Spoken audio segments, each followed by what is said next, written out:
Immersion dans nos différentes boulangeries de la place, autrement dit, dans l'enfer du pain.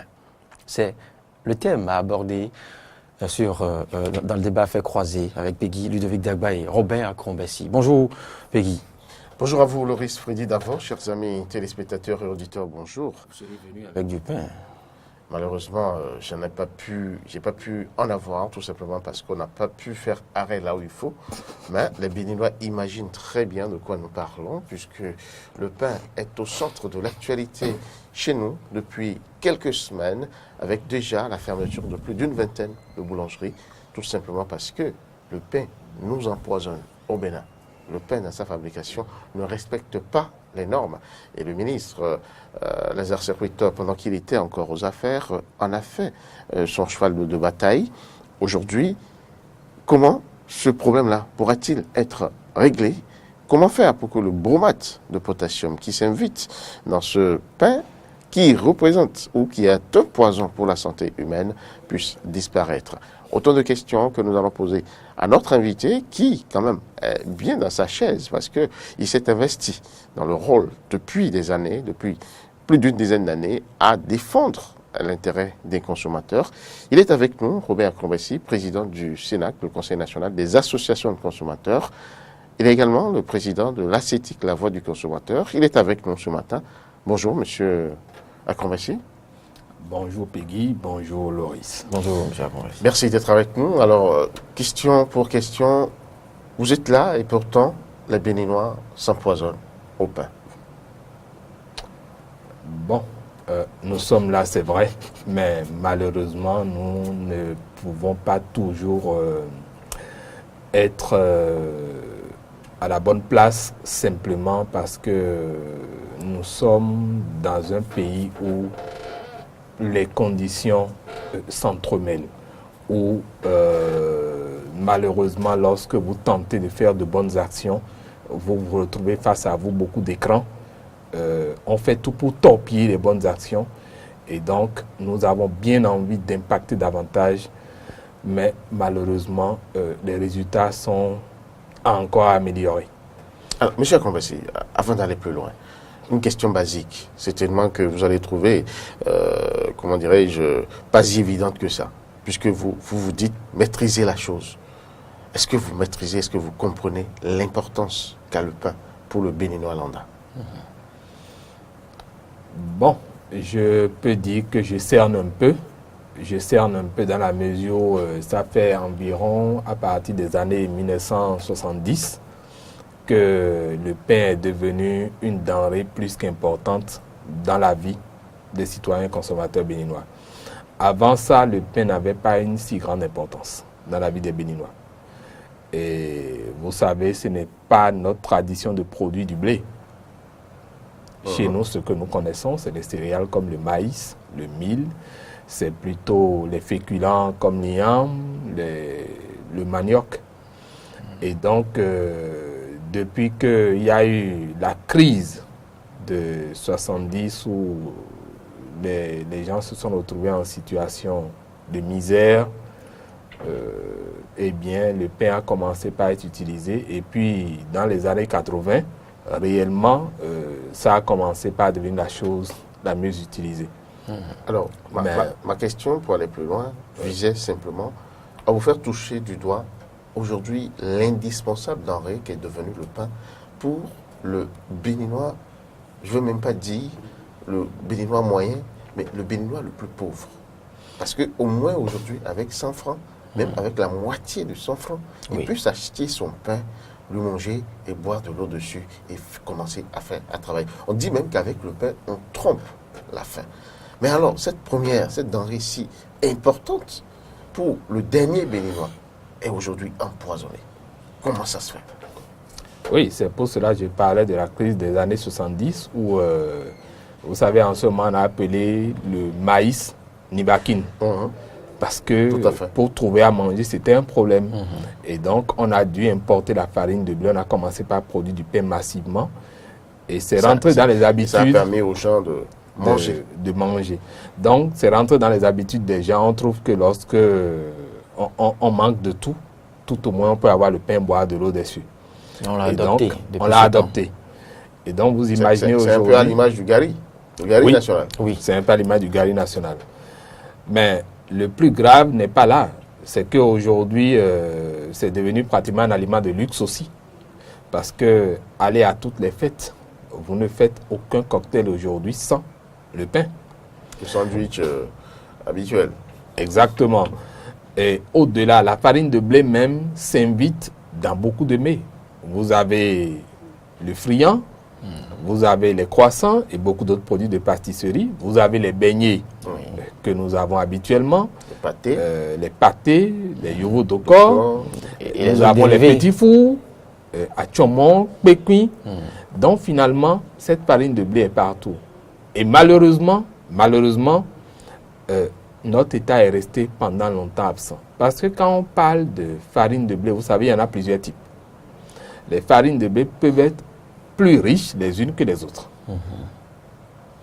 Or, en principe, ce qu'il faut consommer, c'est de la farine de blé riche. Les farines de blé qui sont toutes blanches, en réalité, ne contiennent plus pratiquement de vitamines. Mais il y a deux autres problèmes qui se rajoutent. Le premier, c'est que il y a eu 2 moratoires au Bénin qui ont interdit l'importation des produits OGM, des organismes génétiquement modifiés. Nous n'avons aucune garantie aujourd'hui que ces farines de blé qui sont importées au Bénin ne sont pas OGM. Puisque les pays qui produisent ça de façon extensive et intensive, c'est des pays qui sont dans la logique de l'OGM. C'est ça qui leur permet de produire avec autant d'intensité. Et quand on voit le coût auquel c'est vendu aussi, on se rend compte que probablement ça doit être de l'OGM. Mais le plus grave maintenant, c'est lorsque on utilise la farine de blé en y intégrant des adjuvants cancérigènes simplement parce que on veut multiplier la quantité de pain pendant la panification. Et là, ça devient grave. Avec peu de blé, on peut faire beaucoup de pain. Avec peu de blé. Vous savez, avec la farine de blé, quand vous prenez un sac, les gens peuvent faire environ 50 pains. Mais lorsqu'ils intègrent l'adjuvant qu'on appelle le bromate de potassium, par exemple, qui n'est pas le seul, on peut obtenir jusqu'à 70 pains. Donc, il y a une différence de 20 pains qui peut faire de bonnes affaires.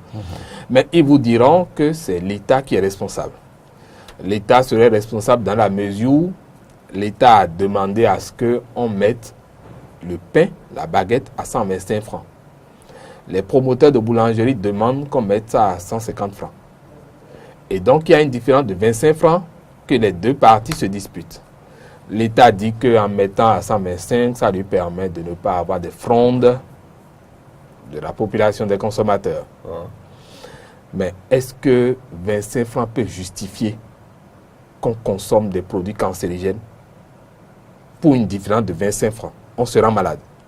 Alors, j'aimerais comprendre pourquoi vous parlez de cancer, de produits cancérigènes. Quel est le lien?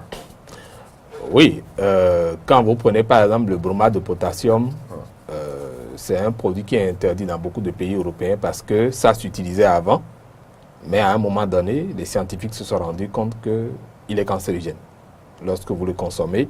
Et je vous donne un exemple précis.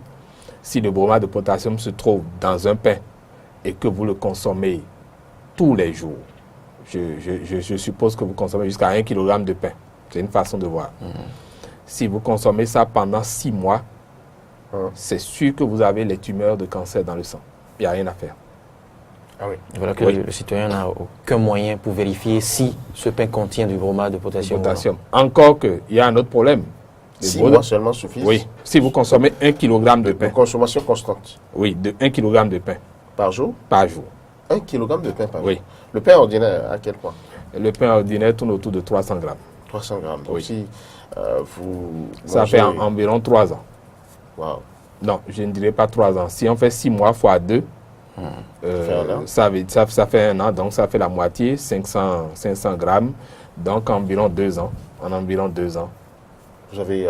Donc en 2 ans, on se si serait vous tué. consommez tous les jours du pain de 300 grammes, eh bien, en 2 ans, vous avez le cancer garanti. Mais ne soyez pas surpris. Aujourd'hui, vous devriez constater de façon triviale qu'on parle de leucémie partout. des enfants, Alors des que grandes personnes. la leucémie, normalement, n'est pas une maladie pour Elle la race n'était noire. pas africaine. Elle n'était pas africaine. C'est le cancer de sang. On ne voyait pas ça chez nous comme ça avant. Mais il y a eu mieux. Il y a eu les enquêtes STEPS, les dernières organisées par l'Organisation mondiale de la santé, l'OMS, et puis notre ministère de la Santé, qui ont révélé des statistiques très alarmantes par rapport aux maladies non transmissibles. Et, entre autres, le cancer. Et quand vous voyez les statistiques, je vous assure, c'est alarmant. Vous voyez des taux de 30 et quelques % pour des enfants. Au Bénin? Oui, Dans notre pays, oui. Mais c'est devenu la maladie, une des maladies les plus courantes. c'est grave. Mais Le cancer. Oui. Mais le plus grave, c'est que, vous savez, on n'a que 3 médecins cancérologues au Bénin Pour 10 millions d'habitants. pour 11 millions d'habitants. Donc, on se pose la question de savoir comment est-ce que, et même pour faire de la chimiothérapie, il faut aller au Ghana. Ou bien il faut avoir la science de et ça a un mesure d'évacuation. Mais ça a un coût. Le traitement du cancer est très onéreux. Nous n'avons pas les moyens pour y faire Donc face. le premier produit aujourd'hui qui donne le cancer au Bénin, c'est le pain. Je ne peux pas dire que c'est le premier, mais c'est probablement. C'est l'un Il des aurait fallu produits. une enquête spéciale pour nous prouver que c'est le premier, mais probablement puisque c'est l'un des produits les plus consommés. Et Oui. au-delà, j'ai dit que ça se retrouve, cette même farine produit le hachomo Donc ce et n'est tous plus les autres seulement le dérivés. pain. Oui. Donc, par effet cumulatif, Ce n'est plus seulement le pain. tous les dérivés de farine de blé sont à la source. Mais alors ma question, la farine contient déjà à l'origine le bromate de potassium ou c'est pendant la panification que le produit est injecté? Au début, les gens mettaient la molécule de bromate de potassium ou de persulfate d'ammonium ou encore de salmonelle ou encore de bromure de sodium dans le pain, dans la panification, lors de la préparation de la pâte. Mais il y a eu un arrêté interministériel en 2005 qui a interdit l'importation, la vente et l'utilisation de ces 4 produits, c'est-à-dire le persulfate d'ammonium, le bromate de potassium, le bromure de sodium et la salmonelle. L'arrêté là l'a réglé en 2005. Alors, vous savez, les Béninois sont ingénieux. La bonne trouvaille a été d'aller négocier maintenant auprès des pays exportateurs, auprès des fournisseurs, pour qu'on intègre déjà la molécule depuis là-bas. Donc, on ne les surprendra plus avec la molécule en train de les mettre d'en faire usage ici. Puisqu'on a dit que l'importation, la vente sont interdites et l'utilisation. C'est quoi? Parce que le contrôle n'est-il pas systématique à l'entrée de ce produit sur le territoire national? Non, on le constate puisque... Nos frontières sont si perméables. Est-ce que c'est même que les frontières sont perméables? C'est simplement que les structures qui sont chargées de faire le contrôle ne le font pas. Moi, je sais qu'au niveau des frontières, il y a quand même le contrôle sanitaire. Des produits qui Normalement, doivent entrer sur le territoire national, tant au port qu'au niveau des frontières. Non, C'est basique. Je vais vous dire, il y a par exemple la loi 2007-21 portant protection du consommateur qui prévoit en son article 11 que la vente d'un bien ou la prestation d'un service qui ne répond pas aux normes sanitaires, alimentaires, est interdite, ou même nationale ou internationale, est interdite. Ça veut dire que l'État a l'obligation de veiller donc à ce que les normes soient respectées. Et ce même article prévoit que lorsque quelqu'un doit vendre un bien agroalimentaire ou tout autre, il doit recevoir une autorisation de l'État spécifiquement par rapport au produit. Et là, on demande qu'il y ait un poinçon qui soit sur le produit, si c'est un produit qui est emballé. On demande par exemple qu'il y ait un certificat de mise sur le marché. Ça veut dire que si par exemple le consommateur vient chez vous en tant que fournisseur ou en tant que vendeur, vous devrez lui présenter un certificat de mise sur le marché qui vous a été donné par la structure qui a contrôlé. Mais dites-moi, ce contrôle est-il fait? Non. Combien de fois vous avez été dans un magasin pour acheter un produit, on vous a présenté un certificat de mise sur le marché? Presque jamais. Combien le savent? Donc, Mais ils connaissent, ils savent qu'il faut exiger ça, par exemple. Et Oui. tant que vous ne voyez pas ce certificat, c'est que vous ne pourrez pas prendre ce produit-là. je Comme crois ils que le c'est savent. le bon réflexe que les gens devraient avoir. Vous savez, on passe du temps à donner des informations sur les lois qui protègent le consommateur. Mais c'est là où la responsabilité du consommateur même est engagée. Mais Il quelle devrait instance s'intéresser. devrait vérifier, devrait décerner ce certificat? Est-ce la Bon. DANA ou quelle instance du ministère? Non, il y a plusieurs instances parce que c'est une question qui concerne plusieurs ministères. Et il y a le ministère de l'Agriculture, Santé. par exemple, qui a sous lui l'Agence béninoise de sécurité sanitaire des aliments, l'ABSSA. Sous lui aussi, il y a le laboratoire central de sécurité sanitaire des aliments, le SSA. Il y a la DANA. Mais la DANA est en train de perdre ses pouvoirs au profit de l'ABSSA parce que l'ABSSA sera l'agence nationale qui va couvrir tout. Donc, toutes les autres structures vont dépendre en fait de la DANA. De l'ABSSA. Donc, aujourd'hui, il faut dire qu'il y a eu un progrès. Je crois il y a à peine une semaine, un décret a été pris par rapport à la BSSA pour renforcer ses pouvoirs et pour lui permettre d'être actif. Parce que pendant longtemps, la BSSA est restée inactive. Pas parce que les gens ne voulaient pas, mais parce que il y avait une certaine oligarchie qui avait intérêt à ce que la BSSA ne fonctionne pas. Donc, malgré la bonne volonté du personnel, les gens ne pouvaient pas faire. Donc, je dis ce décret est bienvenu et il faut témoigner d'une certaine reconnaissance pour le gouvernement pour au moins la prise de ce décret. Maintenant, il reste comment le gouvernement va accompagner vraiment pour que la BSSA devienne fonctionnelle et que les contrôles soient effectifs. Parce que si on ne fait pas les contrôles, je vous assure, on ne parle que du pain. Mais nous ne savons pas le seul produit qui est consommé au Bénin qui soit sécurisé ou qui ne soit pas cancérigène. Je vous donne l'exemple des biscuits que nous donnons aux enfants. Ah oui. Qui s'est jamais posé la question de savoir quelle farine permet de fabriquer ces biscuits? Quel est le type de sucre? On dénonce le formol, par exemple, qui est dans le pain aussi, les sucres au formol. Ouais. Pour une petite quantité de sucre, vous avez un produit qui est très sucré. Et donc, quand vous prenez ces biscuits que nous donnons aux enfants, vous constatez que c'est suffisamment sucré. Le business est aussi rentable que ça pour qu'on y mette autant de sucre. Encore que le sucre pour des enfants, c'est pas bon. Alors qu'ailleurs, les gens travaillent à avoir des édulcorants à la place du sucre.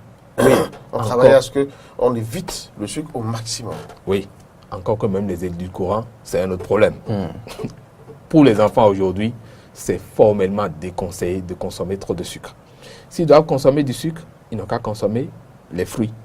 Ou le Du miel. Les miel. fruits sucrés ou du miel. C'est bon. Mais les sucres industriels, c'est dangereux. Donc, vous voyez le risque que nous prenons tous les jours avec les biscuits et autres produits. Donc, je dis de façon générale, l'État a un rôle plus important à jouer, à être plus présent dans le contrôle. Parce que quand on prend tous ces produits que nous consommons, qui sont pour la plupart du temps cancérigènes, finalement, nous aurons une population cancéreuse. Nous n'avons pas les moyens pour faire face. Les populations, excusez-moi, on n'était pas très travailleurs avant. Bon, maintenant, ça va renforcer l'inactivité des populations. Et puisque la grande partie sera invalide. Sera invalide. Et donc, du point de vue économique et financier, mais c'est clair que nous serons moins efficients. Alors, j'ai quand même une question par rapport aux acteurs eux-mêmes de la filière. Oui. Ceux-là qui donnent dans la fabrication du pain, je vais parler des boulangers, des promoteurs et autres. Est-ce qu'ils sont conscients du risque qu'ils font courir à la population et à eux-mêmes? Parce qu'ils ont des parents, ils ont des enfants qui en consomment. Vous savez, vous posez un problème qui m'a fait repenser à un documentaire que j'ai suivi une fois sur les personnes les plus violentes de la planète, ce qu'on appelle les criminels très influents. Et on est allé sonder un peu, analyser un peu leur cerveau pour voir comment ça fonctionne. Mais il paraît que dedans, le cortex qui permet, en principe, à une personne normale de savoir qu'il y a des actes de bien et de mal. Faire Mais chez eux, démarcation entre le la bien et le mal. démarcation de bien et le mal, mais chez eux, il paraît que Ça n'existe pas. ça n'existe pas. C'est-à-dire, pour eux, même quand ils font du mal, ils estiment que c'est la chose la plus normale. Donc, quand vous revenez sur le sujet, on se pose la bonne question. Parce qu'il y en a qui sont informés. Qui sont mangés par l'appât du gain. Facile. Il y en a qui ne sont pas informés. Parce que vous imaginez qu'on a près de 1000 boulangeries au Bénin. Il y en a d'artisanales, il y en a de conventionnelles. Et le problème, c'est que quand vous prenez les boulangeries artisanales, c'est fait par qui? Pour la plupart du temps, par des illettrés qui n'ont pas accès à l'information. Donc, on se pose toujours la bonne question, est-ce que les gens ont vraiment accès à l'information? Il y a même eu un récent documentaire réalisé par le ministère sous l'ère Sekoito. Je ne sais pas si vous avez eu écho de ce... Non, il y a eu des vidéos qu'ils ont tournées. Ça a permis de voir les conditions qui montrent les coulisses d'hygiène, les conditions d'hygiène dans lesquelles c'est produit. Et en fait, les 21 boulangeries fermées, c'était beaucoup plus pour la question d'hygiène. Parce que, en réalité, quand vous prenez ces boulangeries où les pains, c'est difficile de tester le bromate de potassium dans le pain directement. Parce qu'il est volatile. Donc, si on veut l'apprécier, c'est au moment de la panification qu'il faut tester. Bon, la technologie a évolué. Hein. Il y a des pays qui arrivent à contrôler au niveau de la farine et au niveau de la pâte. Mais c'est ça que le Bénin ne fait pas. Donc, si le ministère veut vraiment travailler, si le ministère du Commerce, et d'ailleurs, ce n'est pas seulement la fonction du ministère du Commerce, pas vraiment d'ailleurs spécifiquement, parce qu'il s'agit de questions techniques. En principe, c'est le ministère de l'Agriculture, à travers l'ABSSA et le laboratoire central de sécurité sanitaire des aliments, qui devrait prendre cette partie technique de contrôle. Le ministère du Commerce joue son rôle de protecteur des consommateurs. Le rôle là revient au ministère du Commerce. Mais s'il interpelle le ministère de l'Agriculture, ce ministère devrait s'adjoindre à eux pour faire le contrôle. Le ministère de la Santé aussi devrait s'y mettre, parce que voilà aussi un ministère purement technique, et le ministère de l'Intérieur, pour question de sécurité publique. Donc, ces ministères devraient de concert se mettre ensemble pour pouvoir faire cette étude-là. Mais je dis, ça ne se fait pas. Et je crois que c'est une question pour laquelle le chef de l'État, le président Patrice Talon, devrait interpeller ces 4 ministères ou d'autres ministères sectoriels pour qu'on résolve ça. Sinon, je crains que peut-être avant la fin de son mandat, il n'ait sous les bras beaucoup de cancéreux et qu'il aura beaucoup de mal à gérer. Parce que là, ça va être difficile. En tant que président d'association de consommateurs, ce que vous lâchez là, ce matin, sur ce plateau, donne froid dans le dos. Et j'imagine le nombre de personnes qui commencent vraiment à se poser des questions quant à l'attitude à adopter face au pain aujourd'hui. Alors, qu'est-ce que vous pourrez dire? Quels conseils vous pourrez leur donner? Bon, vous savez, l'OMS est claire face aux questions qui menacent la santé du consommateur. En cas de doute, la mesure de précaution. La mesure de précaution dit, lorsque vous doutez d'un produit, vous ne le consommez pas. Vous trouvez un produit de remplacement. Et parlant de produits de remplacement... Mais ici ce n'est pas les consommateurs qui doutent. Les consommateurs sont là maintenant mis devant le fait accompli. Parce qu'ils ne savent même pas. Ils y vont à cœur joie. Mais la conséquence, c'est les milliers de cas de cancer qu'on dénombre dans les hôpitaux aujourd'hui. Le CNHU est là. On a eu quand même récemment des cris d'alarme venant de ce côté-là pour dire que les cas de cancer se multiplient de plus en plus. Tous les jours que Dieu fait, vous voyez les gens, vous voyez les médecins se désoler de la situation. Voilà qu'on n'a même pas des structures, on n'a même pas des formules pour pouvoir prendre en charge promptement ces cas de cancer. Est-ce que le cancer aujourd'hui est traité avec, avec succès dans nos pays, dans des pays comme le Bénin? Même nulle part, ce n'est évident. Hein. C'est quelques rares cas qui sont traités avec succès. Sinon, les cancers de sang, eh bien, vous n'avez pas beaucoup de chance. Donc, nous avons là le risque est grand face à ce risque. Oui, c'est ce que j'ai dit. C'est pour cela que nous, notre organisation, a entamé cette campagne-là. C'est une campagne de tous les risques. Vous savez, on bouscule beaucoup d'intérêts. Mais ça ne nous inquiète pas. Pour nous, il est question de sauver des vies humaines. Est-ce que le Bénin aujourd'hui doit continuer par consommer le pain ordinaire? Oui, c'est pour cela que je dis que, en suivant le principe de l'OMS, c'est-à-dire en cas de doute, La Mais précaution, il faut avoir l'information pour douter. Oui, et c'est Est-ce pour que le cela citoyen est informé? Oui, c'est pour cela que nous on a entamé cette campagne pour sensibiliser les consommateurs parce qu'on s'est rendu compte que très peu de gens sont informés. Donc aujourd'hui, tous les organes de presse qui nous ouvrent les portes, tous les canaux de communication qui se prêtent à nous, seraient les meilleurs outils de salvation ou les meilleures chances qu'on aurait donné à notre peuple d'être informé et de se prémunir parce que tout au moins, en réduisant la consommation déjà de pain ou des différents produits dérivés de la farine de blé, on aurait limité les dégâts. Et surtout pour nos enfants, je donne souvent l'exemple suivant. Je dis, vous avez souhaité tellement désirer un enfant, vous l'avez eu, vous avez investi toute votre vie pour que cet enfant grandisse, il devient un jeune diplômé et à la fleur de l'âge, vous apprenez qu'il sera fauché par le cancer ou vous le voyez fauché par le cancer. Qu'est-ce que votre vie aurait pu devenir? Donc je crois qu'à partir de ce moment donné, on devrait commencer par protéger nos progénitures en évitant au maximum de consommer du pain et en trouvant des produits de substitution. Et je dis, le pain n'était pas un produit de nos aïeux, en tout cas pas la farine de blé. Pourquoi nous voulons snober? Pourquoi nous voulons ressembler aux Blancs? Apprenons à manger ce qui est de chez nous, si nous voulons vivre. Maintenant, si quelqu'un veut se tomber et qu'il pense qu'il a les moyens pour traiter le cancer après, bon, il aura le temps d'apprécier. Merci. Merci à vous, M. Robert Cambassi. Vous êtes le président du CNAC, le Conseil national des associations de consommateurs, également de l'ACETIC, la voix du consommateur.